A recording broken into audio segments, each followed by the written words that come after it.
Hello everyone, आप सभी का हमारे चैनल पे स्वागत है बच्चों। आज के इस वीडियो में हम क्लास 10th की जो सामाजिक विज्ञान है उसके मोस्ट इम्पॉर्टेंट क्वेश्चन लेके आ गए हैं, पूरी बुक के इतिहास के। तो ऐसे ही मैं आपके लिए लाता रहूँगा। अगर आप चाहते हैं कि मैं आप लोगों के लिए इस टाइप के वीडियोज़ लाता रहूँ डेली, तो प्लीज़ इस वीडियो को लाइक करें, उस वीडियो को ज़्यादा से ज़्यादा शेयर करें और डिस्क्रिप्शन ज़रूर चेक कर लेना वीडियो के एंड में। तो चलिए स्टार्ट कर दें। सारे एक टाइप के क्वेश्चन रखे, छोटे बड़े हर टाइप के क्वेश्चन रखे हैं और सारे क्वेश्चन बहुत ज़्यादा इंपॉर्टेंट हैं। पहला क्वेश्चन हमसे क्या बोल रहा है, यंग इटली की स्थापना कब और किसने की।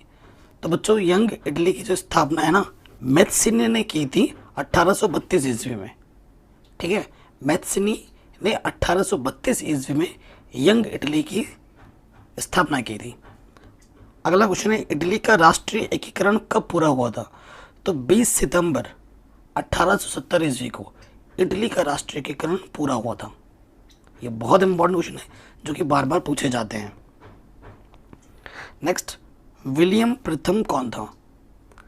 ठीक है, तो विलियम प्रथम प्रशा के सम्राट फ्रेडरिक विलियम चतुर्थ का भाई और रीजेंट था। ठीक है, और 1958 में प्रशा का सम्राट कौन बना।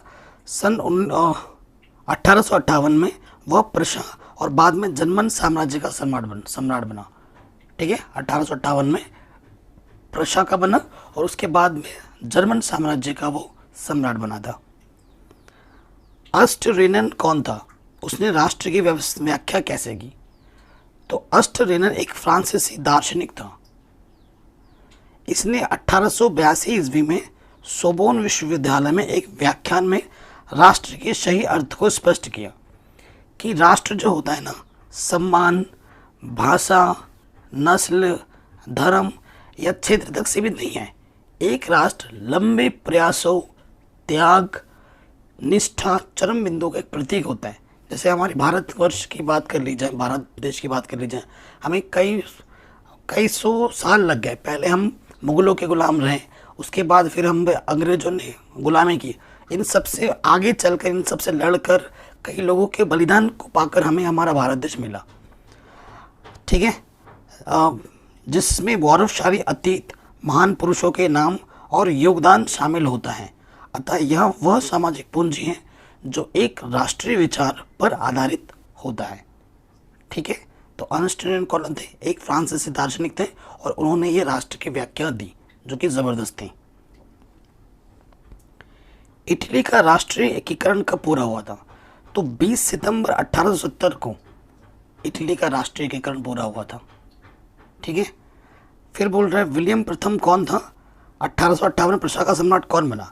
तो विलियम प्रथम प्रशा के सम्राट फ्रेडरिक विलियम का चतुर्थ का भाई था और रीजेंट था। ठीक है, ये क्वेश्चन मैं ऑलरेडी बता चुका हूँ, फिर से रिपीट हो गया है। तो ये क्वेश्चन फिर से रिपीट हो रहा है आई थिंक। फ्रेडरिक सारियो के चित्रों में किस भावना को अभिव्यक्ति की गई थी। ठीक है, तो फ्रेडरिक सारियो के अनुसार देखो क्या, सन 1848 ईस्वी में फ्रांस के फ्रेडरिक सारियो ने 4 चित्रों की एक श्रृंखला बनाई। 4 चित्र बनाए और उसकी एक श्रृंखला बनाई। इन चित्रों के माध्यम से विश्वव्यापी प्रजातांत्रिक और सामाजिक गणराज्यों की कल्पना की। ठीक है, जैसे हमारा भारत में आपको पता है भारत माता, तो हर देश का कुछ ऐसा ऐसा चित्र था। ठीक है, इन चित्रों में स्वतंत्रता की प्रतिमा की वंदना सभी वर्ग के स्त्री पुरुष को करते हुए दिखाया गया था। ठीक है, ये जो चित्र होते थे वो देश को एकजुटता में बांधने का प्रयास करते थे, उनमें राष्ट्रभक्ति भरने का प्रयास करते थे। मारियन और जर्मेनिया के चित्रों का महत्व बताइए। तो जैसे हमारे देश में भारत माता की चित्र होती है ना, वैसे ही मारियन और जर्मेनिया के चित्र राष्ट्र के अमूर्त विचार को मूर्त प्रदान करने का प्रयास था। नारी की छवि राष्ट्र का रूपक बन गई थी। मारियन की प्रतिमाएं फ्रांस में सार्वजनिक चौकों पर लगाई गई ताकि जनता में राष्ट्रीय प्रतीक की स्मृति बनी रहे, और इसी प्रकार जर्मेनिया चित्र के माध्यम से जर्मन राष्ट्र का रूपक बनी। ठीक है, तो मारियन फ्रांस के लिए था और जर्मेनिया जर्मन के लिए था। नेक्स्ट क्वेश्चन है, फ्रांसीसी लोगों के बीच सामूहिक पहचान का भाव पैदा करने के लिए फ्रांसीसी क्रांतिकारियों ने क्या कदम उठाए। ये क्वेश्चन काफी बार पूछा गया है। तो बहुत से कदम उठाए। सबसे पहले चित्रों द्वारा स्वतंत्रता की कल्पना, चित्र बनाकर लोगों के अंदर कल्पना की भावना प्रेरित की गई, जैसे जर्मेनियम, मारियान। फ्रांसीसी चित्रकारों ने एक ऐसे चित्र बनाए जिनके माध्यम से संसार की कल्पना की जो जनतांत्रिक हो। राष्ट्र की नई परिभाषा दी गई। कुछ दार्शनिकों ने, जैसे अर्नेस्ट रेनन ने राष्ट्र के शब्द की नई परिभाषा दी। उनके अनुसार एक राष्ट्र लंबे प्रयासों, त्याग और निष्ठा का चरम बिंदु होता है। ठीक, उसके नेक्स्ट, सामूहिक पहचान की भावना। प्रारंभ में फ्रांसीसी क्रांतिकारियों ने ऐसे अनेक कदम उठाए जिससे फ्रांसीसी लोगों में एक सामूहिक पहचान की भावना पैदा हो सकती थी। उसके बाद समानता की भावना। फ्रांस में क्रांति के दौरान नई रचनाएं रची गई, शपथ ली गई, शहीदों का गुणगान हुआ और ये सब राष्ट्र के नाम पर हुआ, जिनसे सब में एकता का भाव पैदा हो सके, सामूहिक पहचान लोगों में बन पाए। ठीक है, और उनको एकजुट होकर आगे बढ़ पाए। नेक्स्ट क्वेश्चन है, कार्बोनरी क्या थी? कार्बोनरी का मैं मतलब बताऊं तो इसका मतलब होता है कोयला जलाने वाले। वास्तव में कार्बोनरी एक गोपनीय समिति का नाम था। ठीक है, मेटरनिक की दमनकारी नीति से असंतुष्ट होकर इटली के देशभक्तों ने अनेक गुप्त समितियों की स्थापना की थी, जिनमें कार्बोनरी नामक समिति सबसे अधिक संगठित और शक्तिशाली थी। इस समिति का जो प्रमुख उद्देश्य था, ऑस्ट्रिया को इटली से निकाल बाहर फेंकना था। तो ये थी कार्बोनरी। ठीक है बच्चों, आगे बढ़ते। उदारवादियों की 1848 के क्रांति का क्या अर्थ लगाया जाता है? उदारवादियों ने किन राजनीतिक, सामाजिक एवं आर्थिक विचारों को बढ़ावा दिया?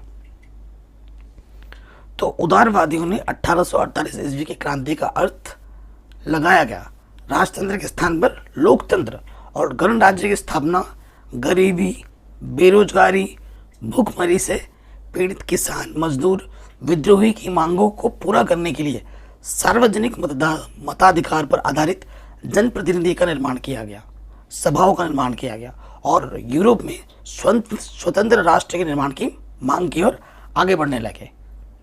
जिनमें क्या था, मताधिकार के प्रयोग से सरकार का चयन, ना महिलाओं को राजनीतिक अधिकार प्रदान करना। लेकिन सभी उदारवादी इस विषय में एकमत नहीं थे। बहुत से देशों में उदारवादी विचारों से प्रभावित होकर बंधुआ मजदूरी समाप्त कर दी गई। ठीक है, पहले क्या होता था, मजदूरों को ले लिया जाता, बंधुआ बना के रखते थे उनको। ठीक है, दासी बनाकर उनसे काम निकाला जाता था। तो उस प्रथा को समाप्त कर दिया गया। किन्हीं दो देशों पर ध्यान केंद्रित करते हुए बताइए कि 19वीं सदी में राष्ट्र किस प्रकार विकसित हुए? तो 19वीं सदी में राष्ट्र विभिन्न तरीकों से विकसित हुए। उदाहरण के दो देशों का देना है ना, तो नंबर 1 इटली, सार्डिनिया, पिडमांट और उनके विभिन्न भागों जैसे ऑस्ट्रिया आदि के शासकों के साथ हुए अनेक युद्धों के बाद उभरा। लेकिन यह केवल कूटनीतिक कौशल से ही संभव हो पाया। अगर आप चैप्टर आपने डीप अच्छे से पढ़ा होगा तो ये समझ पा रहे हैं। दूसरी ओर ब्रिटेन के खून खराबे का कोई इतिहास नहीं है। वहाँ एक जातीय समूह, अंग्रेजों ने अन्य जातीय समूह पर अपना दबदबा स्थापित किया, एक नया ब्रितानी राष्ट्र बनाया और आंग्ल संस्कृति का प्रचार प्रसार किया।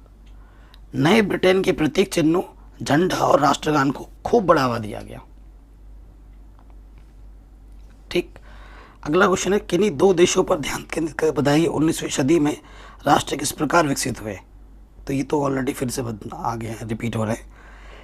बाल्कन प्रदेशों में राष्ट्रवादी तनाव क्यों पनपा? ठीक है, बाल्कन प्रदेशों में राष्ट्रवादी तनाव पनपने के क्या कारण थे? तो पहला कारण है, बाल्कन प्रदेशों में विभिन्न जातीय समूह निवास करते थे। एक ही जगह पर अलग अलग जातीय समूह के लोग रहते थे। इन जातीय समूह में आपसी संघर्ष होता रहता था। आप देखते हो अपने समाज में अलग अलग जाति के लोग जो रहते हैं उनमें आपसी बैर होता रहता है। पूरे क्षेत्र पर ऑटोमन साम्राज्य का आधिपत्य था जो अपने पतन के कगार पर था। इंग्लैंड, जर्मनी, रूस, ऑस्ट्रिया, हंगरी जैसी शक्तियां बाल्कन पर अन्य शक्तियों की पकड़ को कमजोर करके क्षेत्र में अपने प्रभाव को बढ़ाना चाहती थी। तो इन सभी चीजों के कारण बाल्कन प्रदेशों में राष्ट्रवादी तनाव पनपा। केसरी समाचार पत्र का प्रकाशन किसके द्वारा किया गया? तो बाल गंगाधर तिलक के द्वारा किया गया। पूर्ण स्वराज्य का उद्घोष कब और किस अधिवेशन में किया गया? तो पूर्ण स्वराज्य का जो उद्घोष है वो लाहौर अधिवेशन में 31 दिसंबर 1929 ईस्वी को किया गया था। ठीक है, नेक्स्ट क्वेश्चन है सविनय अवज्ञा आंदोलन कब प्रारंभ किया गया था? तो बच्चों सविनय अवज्ञा आंदोलन गांधी जी ने मार्च 1930 में चलाने का निर्णय लिया था। ठीक है, महात्मा गांधी जी ने 1930 मार्च 1930 में चलाने का निर्णय लिया था। गांधी इरविन समझौता कब हुआ था? तो बच्चों गांधी इरविन समझौता 5 मार्च 1931 में हुआ था। ठीक, नेक्स्ट क्वेश्चन है चौरा चोरी कांड कब हुआ था? तो चौरा चोरी कांड 4 फरवरी 1942 को हुआ था। जलियांवाला कांड पर एक संक्षिप्त टिप्पणी लिखिए। आपको पता होगा जलियांवाला कांड, ठीक है, बहुत ही मर्म घटना है। ठीक है, एक दीवार के अंदर सभी लोगों को गोली से मार दिया गया था। तो देखो क्या था, ये एक एक्ट था, रोलेट एक्ट। रोलेट एक्ट के विरोध में, रोलेट एक्ट क्या था, उसके अनुसार किसी पर अगर किसी को शक होता है अंग्रेजों को, वो तो बिना किसी कार्रवाई के उसे मार सकते थे, गोली से, जान से मार सकते थे। तो ये रोलेट एक्ट था। तो रोलेट एक्ट के विरोध में पंजाब के अमृतसर जिले की जनता अत्यंत आक्रोशित थी। इस शहर में सैनिक शासन लागू करके नियंत्रण जनरल डायर को दिया गया था। 12 अप्रैल 1919 ईस्वी को नगर में सार्वजनिक सभा पर प्रतिबंध लगा दिए गए, जिसकी पूरी जानकारी जनता को नहीं कराई गई। ठीक है, प्रतिबंध लगाया गया लेकिन बताया नहीं गया। 13 अप्रैल को बैसाखी का त्यौहार था। इस दिन सरकार की नीति का विरोध करने के लिए जलियांवाला बाग में एक सार्वजनिक सभा का आयोजन किया गया। इस शांतिपूर्वक चल रही थी। ठीक है, जो सभा थी वो शांतिपूर्वक ही चल रही थी। तभी जनरल डायर ने 200 देशी और 550 गोरे सिपाहियों को साथ लेकर बाग के एकमात्र दरवाजे को रोक लिया और नियत्ती जनता पर गोलियों की बौछार शुरू कर दी। 10 मिनट तक नियत्ती भीड़ पर गोलियों की बौछार होती रही। इस हत्याकांड में हजारों व्यक्ति मारे गए और असंख्य घायल हुए। इस घटना से भारतीयों में भयंकर असंतोष की लहर दौड़ गई। तो ये जो घटना है इसे कहा जाता है जलियांवाला बाग कांड। ठीक है, हमें व्याख्या करने के लिए पूछा गया प्रथम विश्व युद्ध ने भारत में राष्ट्रीय आंदोलन के विकास में किस प्रकार सहायता की? गांधी जी ने असहयोग आंदोलन वापस क्यों लिया? ठीक है, तो प्रथम विश्व युद्ध के समय भारत में बढ़ते मूल्यों ने जन सामान्य के समक्ष कठिन स्थितियां उत्पन्न कर दी थी। ग्रामीणों को सेना में भर्ती होने के लिए बाध्य किया जा रहा था और उनसे बेगार मतलब बिना पैसा दिए काम करवाया जा रहा था प्रथम विश्व युद्ध के समय पर। ठीक है, क्योंकि हम गुलाम थे। भारत अगर वैसे वो विश्व युद्ध में भाग लेना नहीं चाहता था, लेकिन हम गुलाम थे अंग्रेजों के। तो यहाँ से सैनिकों को जब पकड़ कर गांव के किसानों को, बच्चों को, जवानों को, सबको भेजा जा रहा था। गांधी जी ने असहयोग आंदोलन वापस क्यों लिया? गोरखपुर के चौरा चौरी में हुई हिंसक घटना के कारण 1922 में गांधी जी ने असहयोग आंदोलन को वापस लेने का निर्णय लिया। ठीक है, चौरा चौरी कब हुआ था? 1922 में हुआ था। महात्मा गांधी द्वारा सुझाए गए असहयोग आंदोलन के संदर्भ में मुख्य सुझावों का उल्लेख कीजिए। तो महात्मा गांधी ने कहा था कि भारत में ब्रिटिश शासन भारतीयों के सहयोग से ही स्थापित हुआ था।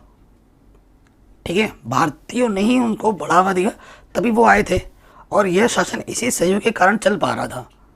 अगर भारत के लोग अपना सहयोग वापस ले लें तो साल भर के भीतर ब्रिटिश शासन समाप्त हो जाएगा और स्वराज्य की स्थापना हो जाएगी।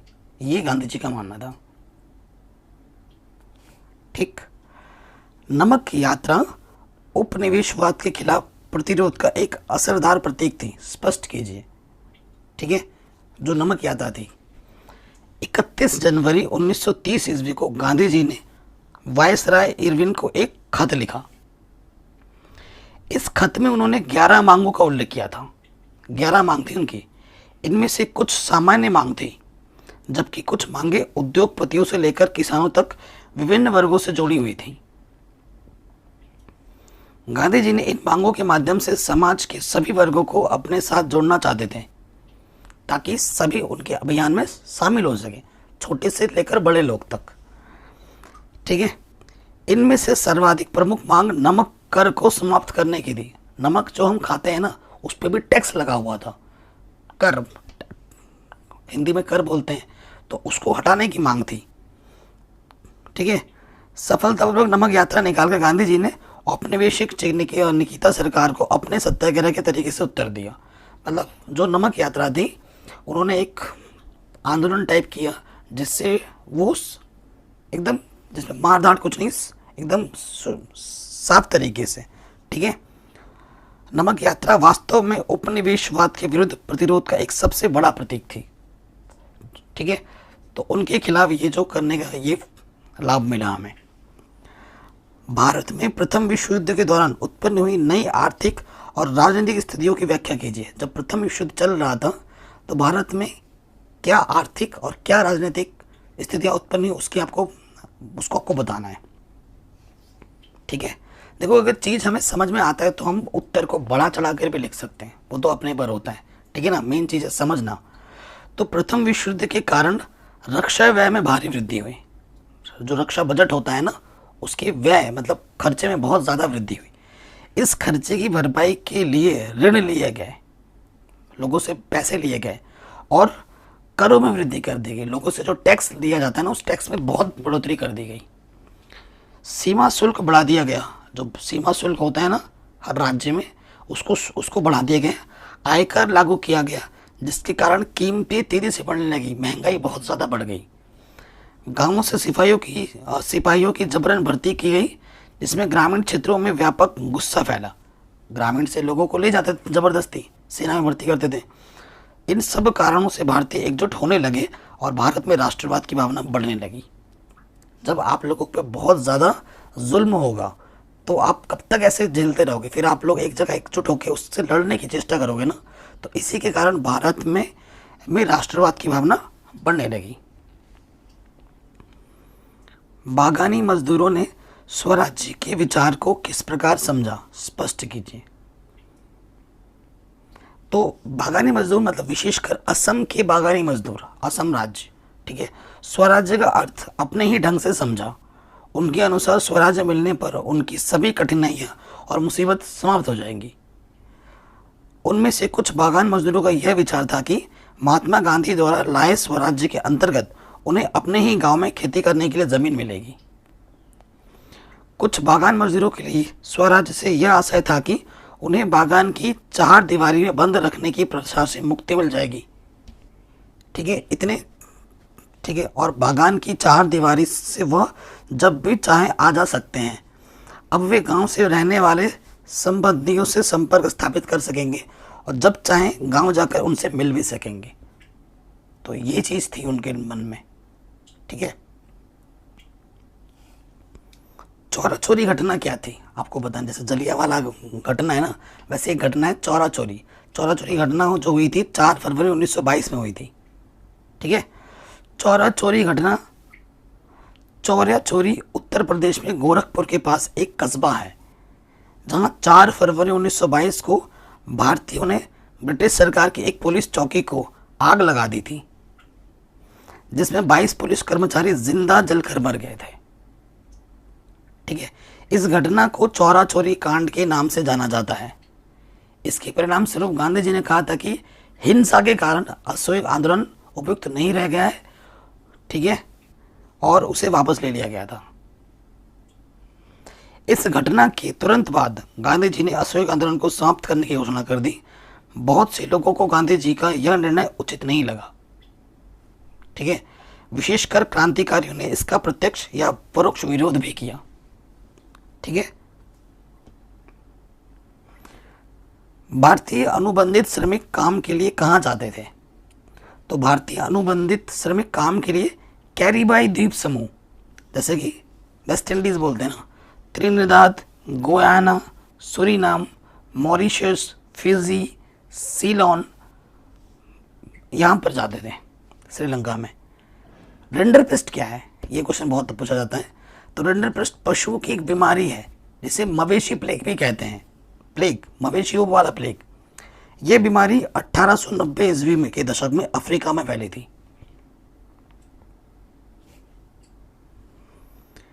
भूमंडलीकृत विश्व निर्माण में आधुनिक तकनीक की भूमिका का उल्लेख कीजिए। आधुनिक तकनीक में क्या है? रेलवे, टेलीग्राम, भाप के इंजन, हल्की रेल बोगियां, बड़े जहाज और वातानुकूलित जहाज़ों ने भूमंडलीकृत विश्व के निर्माण में महत्वपूर्ण भूमिका का निर्वहन किया। यातायात और संचार साधनों के विकास ने विश्व की ज़रूरतों को पूरा करने में बहुत बड़ा योगदान दिया। विश्व के देशों की पूरी जो दूरी है वो सिमट के रह गई, वो है ना। पहले बहुत टाइम लगता था और अब हवाई जहाज आ गए। पहले हमें समुद्रों के रास्ते जाना पड़ता, जिसमें बहुत खतरा भी था और बहुत टाइम भी लगता था। और भूमंडलीकृत विश्व का सपना साकार हुआ। जब हम कहते हैं कि 16वीं सदी में दुनिया सिकुड़ने लगी थी, इसका क्या मतलब है? दुनिया सिकुड़ने का मतलब है संसार के विभिन्न महाद्वीपों के लोगों के बीच पारस्परिक संबंधों में वृद्धि। ठीक है। सिल्क रूट से संसार के कौन से भाग जुड़े हुए हैं? तो सिल्क रूट से एशिया के साथ यूरोप, उत्तरी अफ्रीका से जुड़ा हुआ है। ठीक है। राष्ट्रीय पहचान के निर्माण में भाषा और लोक परंपराओं के महत्व पर चर्चा कीजिए। ठीक है। किसी व्यक्ति की जो पहचान होती है ना, उसकी भाषा और पारंपरिक रीति रिवाजों द्वारा होती है। आप मानते हो ना? आप अभी सपोज करो मैम, आप किसी भी, जैसे अगर मैं आपको बताऊं कोई भोजपुरी है, भोजपुरी क्या बोलूं, जो लोग पूर्विया लोग होते हैं जो यूपी में रहते हैं ना, उनमें ज़्यादातर लोग, उनकी भाषा क्या होती है, वो बोली उनकी भोजपुरी होती हैं, पूर्विया होती हैं। एंड उनमें कई तरह के पूजा पाठ होते हैं। ठीक है। जैसे मैं बंगाली हूँ, ठीक है, मैं हमारे यहाँ पर हम बंगाली बोलते हैं और उसके साथ साथ दुर्गा माता की पूजा यहाँ पर होती है कि नहीं? तो अलग अलग लोगों की जो पहचान होती है उसकी संस्कृति इस लोगों से, उनकी भाषा से होती है। क्योंकि वो जो भाषा बोलता है वो एक राष्ट्र, उसकी मातृभूमि से संबंध होती है। एक राष्ट्र ही है जो किसी व्यक्ति से अधिक महत्वपूर्ण होता है।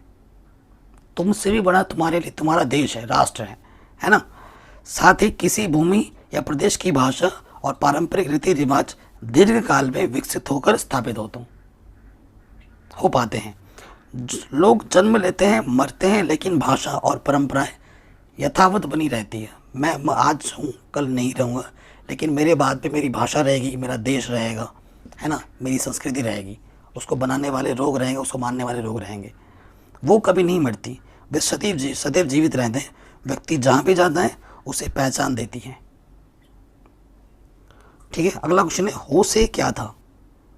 तो त्रिनिदाद में मुहर्रम में वार्षिक जुलूस को एक विशाल उत्सवी मेले का रूप दिया गया। इसमें सभी धर्म व नस्लों के मजदूर हिस्सा लेते थे और इसी उत्सव को वो क्या कहते थे? होशे। ठीक। संक्षेप में बताइए, दो महायुद्धों के बीच जो आर्थिक परिस्थितियां पैदा हुई, उनसे अर्थशास्त्रियों और राजनेताओं ने क्या सबक सीखे? देखो, युद्ध होता है, युद्ध क्या लाता है अपने साथ? सर्वनाश लाता है। तो उससे आपका नुकसान ही होगा, कभी भला नहीं होगा किसी का भी। जो युद्ध कर रहा है और जिस पे कर भी रहा है उसका वो, देखो अगर मैं किसी को मार रहा हूँ तो मेरा भी नुकसान है और उसका भी नुकसान ही है। ठीक है। युद्ध के पश्चात आर्थिक अनुभव बहुत खराब थे। अधिकतर देश नष्ट प्राय हो गए थे और बहुत से शहर नष्ट हो गए थे। अर्थशास्त्रियों और राजनीतिकों ने सबक सीखा कि उन्हें औद्योगिक देशों की आर्थिक स्थिरता को सुनिश्चित करना होगा। साथ ही उनमें संपूर्ण विश्व की परस्पर आर्थिक निर्भरता की समझ भी उत्पन्न हुई। ठीक है। हर देश हर चीज़ नहीं बना सकता, हर देश को किसी चीज़ पर निर्भर रहना पड़ता है। ठीक है। जैसे हमारा देश है भारत, ठीक है, हम पेट्रोल डीजल किसी दूसरे पर निर्भर करते हैं। कोई दूसरा देश है, उस पर पानी की कमी, वो किसी और पर निर्भर करता है। तो कोई भी देश सर्वसंपन्न नहीं होता है। ठीक है। अतः उन्होंने एक अंतर्राष्ट्रीय स्वीकृति वाला फेड फ्रेम तैयार किया, जिसके आधार पर विश्व अर्थव्यवस्था के सुधार हेतु सहमति बनी। अगला क्वेश्चन है, कॉर्न लॉ समाप्त करने के बारे में ब्रिटिश सरकार का फैसला, इस कथन की व्याख्या कीजिए। तो ब्रिटेन में आबादी बढ़ने से खाद्य पदार्थों की मांग बढ़ गई। सरकार बड़े भूस्वामियों के दबाव में थी। इसके कारण उसने मक्का के आयात पर प्रतिबंध लगा दिया। यह प्रतिबंध जिस कानून के अंतर्गत लगाया गया उसे कॉर्न लॉ कहते हैं। मक्का मतलब कॉर्न, ठीक है। ब्रिटिश सरकार द्वारा कॉर्न लॉ समाप्त करने के पश्चात बहुत कम मूल्य पर खाद्य पदार्थों का आयात किया जाने लगा। आयातित खाद्य पदार्थों की लागत ब्रिटेन में पैदा होने वाले खाद्य पदार्थों से भी कम थी, ठीक है।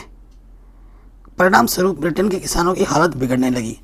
भाई, जिस देश का किसान फसल उत्पादन कर रहा है और वो बेचना चाहता है, ठीक है, वो क्या कर रहे हैं, वो बाहर से कौन ला रहे थे, मक्का ला रहे थे, जो यहाँ से भी सस्ते पड़ रहे थे, और यहाँ के किसानों की फिर हालत खराब हो गई। वो कहाँ बेचें फिर, है ना। वे आयातित माल की कीमत का मुकाबला नहीं कर सकते थे।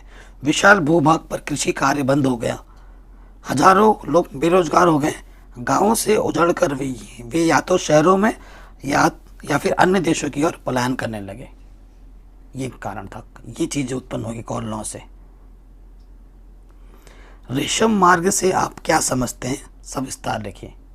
मार्ग मतलब रास्ता। किसानों की हालत बिगड़ने लगी थी क्योंकि वे आयातित माल का कीमत का मुकाबला नहीं कर सकते थे। यार, किसने लिख दिया है उल्टा, ठीक है। तो ये क्वेश्चन हो गए थे, फिर अरे कहाँ पर आ गया।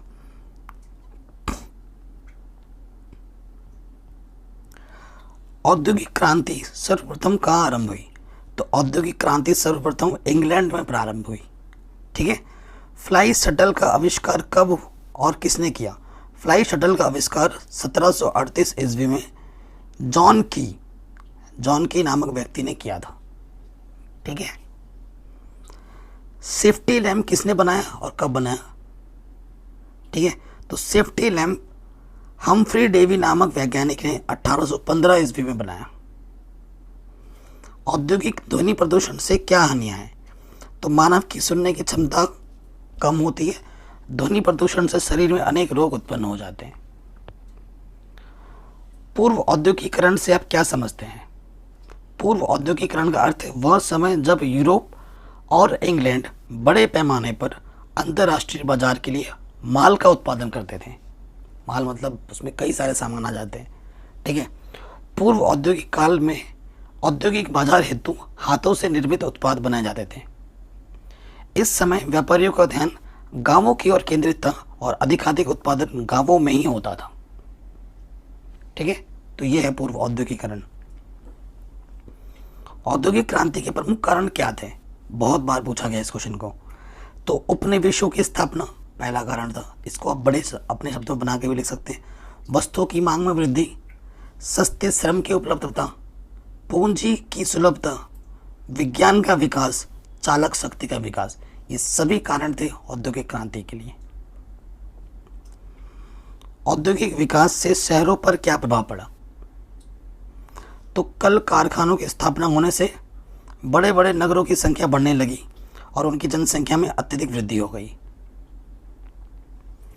नगरों का जीवन अस्त व्यस्त एवं अशांत हो गया। वहां का सामाजिक जीवन दूषित होने लगा।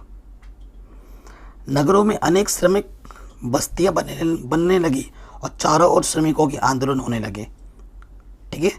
नगरों में रहने वाले श्रमिकों में मद्यपान मतलब शराब पीना, जुआ खेलना, निकृष्ट कोटि का साहित्य पढ़ने की व्यसन उत्पन्न हो गए। निकृष्ट कोटि का साहित्य मतलब अश्लील चीजें, ठीक है।